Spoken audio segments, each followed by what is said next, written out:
I'm back. They did it. They refunded everybody. They gave people discounts. They did everything we wanted them to. Good old Cirque. I'm just kidding. They didn't do that. But what they did for some people that emailed directly about these duplicates and asked for refunds or even an explanation and said, hey, as an accommodation, their word, we're going to send you different colors, but feel free to keep those duplicates and give them to a friend. And it's just like, okay, wow, cool. Why isn't everyone who received a duplicate bag getting this response? So, anyway, quite a few people have already gotten this back from them. They have not received new polishes yet. And as someone who received duplicate bags, I did actually send an email yesterday asking what was up to their customer service and have yet to receive a reply, but I will keep you informed. Okay, after one full week, I did receive a response from Cirque Colors regarding the accommodation, and they said that I will be receiving 5 new colors from them. What is this? We're back. I don't know why those effects keep popping up. Anyway, Cirque has now responded to my email after about 7 days with their promise of an accommodation of 5 new colors. They recently restocked their We Mixed Too Much page with new colors. So I'm going to work on the assumption that they will be sending those new colors from that section, which is okay. I have literally nothing to say about that. But I will say that what's been disappointing throughout is the lack of public acknowledgement on the part of Cirque Colors. They have not posted anything. They have not taken down the lucky bags at all. They're still being sold on their website. And none of their marketing through email, text, references this at all. So not only am I concerned that they are sweeping this under the rug, but anybody who was affected by the duplicate bags has to be the one reaching out and keeping track. So I still don't believe that this is the best way to handle it. Something that is very surprising to me is that there seem to be a few more negative reviews on the Lucky Bag page, despite it still being sold. So while the Lucky Bag currently has a 4.2 rating, which is pretty high, I am now seeing negative reviews that have about 1 star, 2 stars, which I was not seeing before. In fact, in the first few days where people were discovering duplicate bags, there were about 3 or 4 5-star reviews. So I would say that this is an improvement. There has been a lot of speculation about whether or not negative reviews are actually making it to the site. And I do see a few, but I could not tell you if negative reviews are being filtered. I would just have to say from experience that most reviews are filtered, period, and there are 100% plugins for websites that will simply not upload negative reviews. I think that it's BS, and I think that these customer reviews are pretty much the only, I was going to say safe way, but it's kind of like a very ethical way of letting your customers choose your products. The reviews are for other customers. Interestingly enough, there have been a few responses to 1-star reviews saying to please get back in touch with Cirque Colors, but it seems pretty strange, again, that the onus is on the people who received these bags and not the brand to make things right. I do notice a change since my last screen recording of the website. So here it says, uncover the excitement of our lucky bag, available for a limited time, packed with a selection of existing products. And the second paragraph says, experience the thrill of discovering an assortment of familiar favorites from our collection and take advantage of this offer before they're gone. If you recall, it used to say a curated assortment. So taking out that one word specifically feels very intentional. I mean, you do have to edit these things out. It's not a glitch. Ooh. I'm not going to be a hater on one brand, all right? Every brand is going to have some kind of controversy or mistake and some kind of customer service response that people don't like. It's bound to happen. Honestly, though, the lack of public acknowledgement really leaves a bad taste in my mouth. And while I do have things like rewards points that I could use for discounts on the website, I don't really want to reward them for bad behavior, if that makes sense.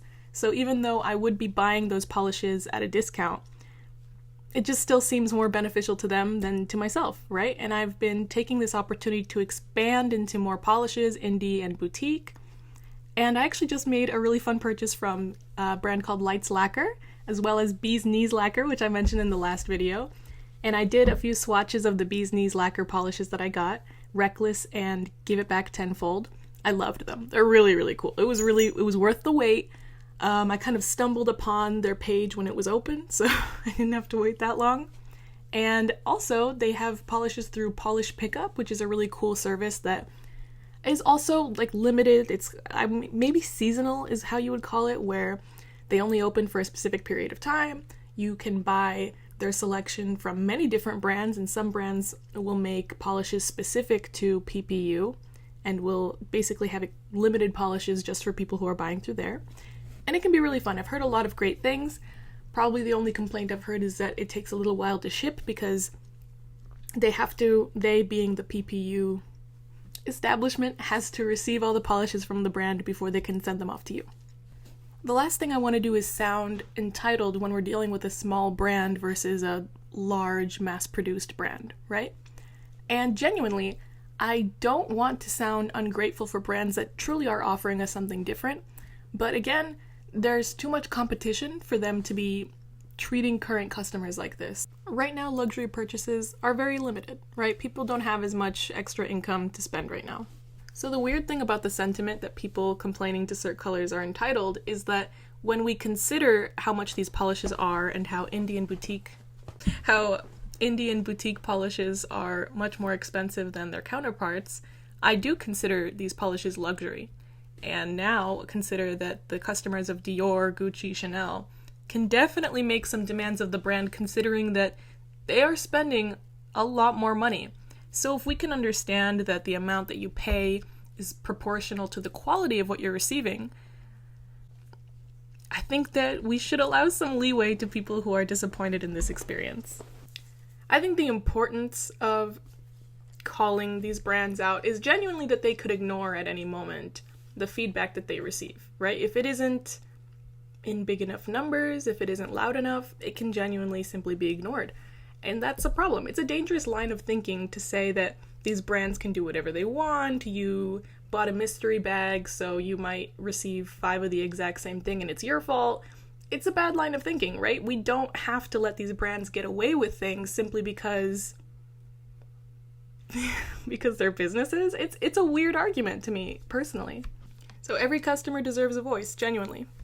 Now, this isn't the best comparison, brand-wise, but Holo Taco, which is more of a boutique YouTuber brand, Holo Taco's reward system rewards their highest-paying customers with the ability to provide direct feedback via surveys on the polishes that are released, polishes that they bring back from limited editions, finishes, and polish names. And that's a really fun way of telling that your customers, especially the ones that spend the most money yearly, that their voice is important and that their involvement matters to the brand. Now I want to talk about the customer service experiences I've had with Indian boutique brands that I've really enjoyed. There are 3 that come to mind. I haven't actually had to make a lot of customer service emails in general to these brands, and I would say that I'm still pretty new in general to all the kinds of indie brands that you can shop from. So the 3 that I have actually reached out to are Mooncat, Holo Taco, and ILNP, and all 3 have been generally good experiences. Don't look at my middle finger. I broke the shit out of it. I was rock climbing. Anyway, and it kind of taught me a little bit about, like, indie versus boutique, let's say. I'm someone who gets them confused a lot, right? People will say that the difference between an indie polish and a boutique brand is that indies are handmade, right? Hand poured, hand mixed, not really made in a warehouse, not made in large quantities, right? With boutique, I would say that's the biggest difference, that they are not hand poured or hand mixed, and they are made in larger quantities, right? When it comes down to something like Holo Taco, which is a YouTuber brand that got incredibly popular, a lot of the fans of Holo Taco don't buy other indie polishes, right? That's their main polish brand, which is perfectly fine. And it's kind of like a collector's item, right? To get all of the polishes. And that's simply different than a lot of indie polish brands. I still think it's fine. I don't remember where I was going with this. And now none of these were for the exact same situation, like duplicate polishes in a mystery bag. I will say that so many other brands have mystery bags. In fact, I recently bought a mystery bag and a mystery polish set from Color Club because it was compared so often to Cirque Colors in this situation that I thought, let's check them out. I've never tried them before. So they're currently selling mystery polishes for $1 on their website, and you can order up to 12 without receiving duplicates, which is what their website says. And when they were initially released, many people there wasn't really a cap, right? Like a limit. They were trying to avoid duplicates, but they weren't saying like only 12. And people were buying like 30. So it was impressive, right? When the people who got 30 didn't get any duplicates. Like clearly those, Color Club was working really hard, but they did have to lower the amount that you could buy, to still have that guarantee of no duplicates. And that's fine. That's very honest. And in my opinion, Cirque Colors could have done the same thing by saying, actually, hey guys, turns out we can't sell you 2, maximum 1 lucky bag per person. Generally, I'm not a mystery bag person. I really just was curious about what Color Club had to offer and thought it would be a good comparison. I also got one of their mystery boxes, so I'm excited about that. Have not received it yet, but very much willing to go through it in a video later. For me, like many others, I get into a bit of a comfort zone regarding my beauty and nail products specifically. It would have been really easy for me to continue buying from Cirque Colors or just brands that I've bought from in the past, especially considering that their biggest sales of the year are coming up. I think it's a great time to reevaluate where you're spending your money. And now, personally, I know that I would rather spend that money on the Black Friday sales of other brands. I want to try something new. Now, considering the price of Cirque Colors polish and many boutique polish prices, I want to go back to the whole point of it being a luxury purchase. So this to me feels like a relevant example. Chanel had an advent calendar a few years ago that for some reason did not include any full-size products and instead had stickers, paper ornaments, and I'm pretty sure like a magnet and a scrunchie. And doing that kind of stuff really cheapens your brand. And how do I know that? Well,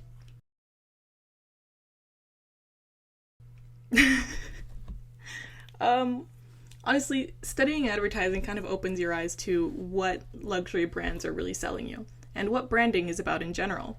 So when Chanel says something like, build a legacy, or like our products are the highest quality, these are the things that a luxury brand wants you to believe, that you're spending more money on a quality product and maybe a product that has some kind of valued history. Horrible example to use Chanel because it's exactly their history why I don't buy them. Either way, I still don't think it's justified to send overpriced advent calendars full of like trash, things that you would get in some kind of convention for free. So I think this is kind of the trap that luxury brands have fallen into. Chanel also has a line of nail polishes, and the general response to these polishes are that there are some notable colors like Rouge Noir that have become very popular from Chanel, but that their creme finish is not anything spectacular. The formula isn't something that is, very different or even better than indie polishes. So you are paying for the name. It's $32 a polish. So if you remember all that math from the other video, like $32, it's too damn much. But what I mean to say here is that when you are a luxury brand expanding into other products and other markets, you have to consider why you're doing that. How does your product stack up? What's different about it? And if the only thing that's different is the name, you're cheapening your brand. There's really no point, right? Some people view it as a status symbol. Status is not something you can buy, so still not inherently valuable. Many people think in terms of, if I get this expensive item and I need to sell it later on, I will get my money back. It's just not true for most things, really. Cars, clothes, jewelry, all of those things lose value the minute you purchase them. Generally, the kind of investment you and I can make into a luxury brand is not one that we could get back within our lifetime. So many people like to bring up Birkin bags as an example of a luxury product that is valuable, something that holds its value. And I just have to say that the people that are able to buy Birkin bags and are able to access even the waiting list for a Birkin bag are not reselling them. They don't have really any interest or need for the resale value of a Birkin bag. So as much as somebody can tell you, it holds its value. This is worth 10K. Try selling it. That's it, right? Like, I'm sure you've all seen videos of Pawn Stars, etc. Like, stuff really does not hold its value the way that it's marketed. So that's really all it is. It's good marketing. Saying that a Rolex saying that a Rolex leaves a legacy just means, like, give it to your kid later, right? If he doesn't want a new one. I don't know. It's kind of a joke, honestly, to me, to spend a bunch of money on luxury items. In general, I mean, if you can afford it and it just doesn't make a dent, whatever, but they just don't have the kind of value that they are presenting themselves to. Anyway, the little luxury tangent, what it all leads to here is I'm trying to say, don't let any brand tell you that your money is worthless, that your voice is worthless to them, right? It is absolutely ridiculous, the amount of things that companies can get away with, that the FTC doesn't regulate. It's honestly terrible, right? So you're everything from your dishwasher to your nail polish, right? Like, that doesn't make any sense. Ralph Nader is... I don't know how I missed filming an intro for that, but Ralph Nader, the reason why he pops up is because he led a huge consumer protection movement, and I am attempting to relate consumer protections with this concept, because if we don't speak out and use our voice, historically, brands and companies will trample all over us. Or in the case of General Motors, just kind of sell you a car that is definitely going to kill you, but that saved them a lot of money. So, that's the introduction. We're going to talk a little bit more about Ralph Nader. Let's all give a big round of applause to Ralph Nader, because without that guy, we would not have the traffic safety laws we have today. Ralph Nader was the driving force that led to more than 24 landmark consumer protection laws, such as the National Traffic and Motor Vehicle Safety Act, the Occupational Safety and Health Act, the Consumer Product Safety Act, and the Freedom of Information Act. I mean, honestly, every YouTube video should end with "Thank you, Ralph Nader," but, whatever. This is still stuff we're talking about today, guys. Honestly, it's insane how some things never change. Ralph Nader is responsible for getting seatbelts and airbags in our cars, as well as setting national safety standards, as well as standards for safe workplaces. And I just, even at the time, people were just calling him a scold and saying, like, oh, you're unhappy with everything. Meanwhile, he was just trying to get airbags in cars. It's so funny how people would rather refuse data or anything that's right in front of them because they just believe in themselves more. They believe in survivor bias. They believe in their own opinion, their ego. It's very strange. But General Motors went as far as to hire a detective to look into Ralph Nader's life. And it's funny, but it's also horrifying. It's amazing what can happen when you decide to speak out against brands and companies that are killing people. Honestly, Ralph Nader has done so much for consumer protection and also so much for this country in general that I'm probably going to do a separate video about him. But anyway, thanks Ralph Nader, bye. Horrible stuff, right? That's just one example. Anyway, without money and without lawyers, the best thing that we have against these kinds of bad business practices is our voice. Don't let anybody take that away from you. And to anyone who might see this situation differently, genuinely, I just hope that they're never confronted with a business that refuses to see the value of them as a customer, and refuses to listen. It's extremely frustrating. It will definitely happen to all of us in our lifetime, and I think that there should be more than one recourse to resolve it.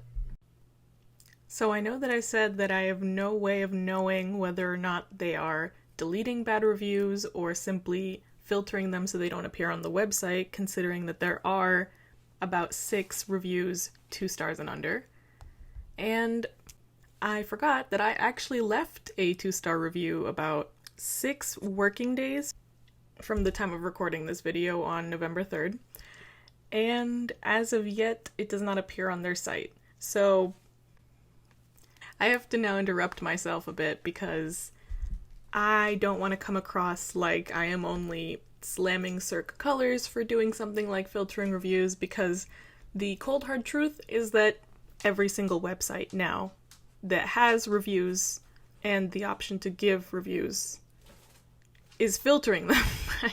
It's pretty much automatic. That's not to say that these brands might somehow not know that those negative reviews aren't appearing. It's extremely intentional. And I think it's kind of an overcorrection on the part of many brands, because there are review bombing situations. Someone might try to leave several reviews from different accounts. Hi! Chloe's coming in with a review. She has nothing to say. There are people who attempt to leave negative reviews in bad faith if they think it will get them some kind of a discount, or they were unhappy with a different kind of customer service response, or if simply they are able to leave a negative review and there's no filtering for whether or not that person leaving a review was a customer. I can see that that's kind of an exploitation of these review systems. And for something like a small business, it can be extremely detrimental to receive even 5 negative reviews, right? Like, these are significant. Not many people leave reviews in the first place. I think that the 5-star review system has some misconceptions as to the way people use it. And it's so subjective on the part of customers and yet extremely objective on the part of the company. So when we think about, let's say, leaving a 5-star review, 5 out of 5 means absolutely incredible. They, put me in their will. That's asking a lot, right, of anybody. So that's like not a review you leave often, which means that like a 3-4 is like, yeah, good, everything I wanted them to, which is actually not, that's not too helpful, because then you get like 3, it's kind of the same thing as a teacher who refuses to give 100 because there's always room for improvement. It's like, well, then you've essentially taken 100 off the list and now it's 0 to 99, but you're still affecting the actual statistical score, right? It's not a good way of actually calculating reviews, much less giving some kind of an accurate review to a business. So until we have a little bit of a different system, a more nuanced system, something that can be mostly, I think, just verified by the fact that a paying customer wrote the review, right? I think that should be the most amount of filtering. And I can't actually say that Cirque is doing more than that, because there could be a manual review that needs to happen and does take more than a few days, right? Like, I don't even know how small the team is. So I genuinely can't say this was done with malice. I can only say the observation as somebody who left a negative review.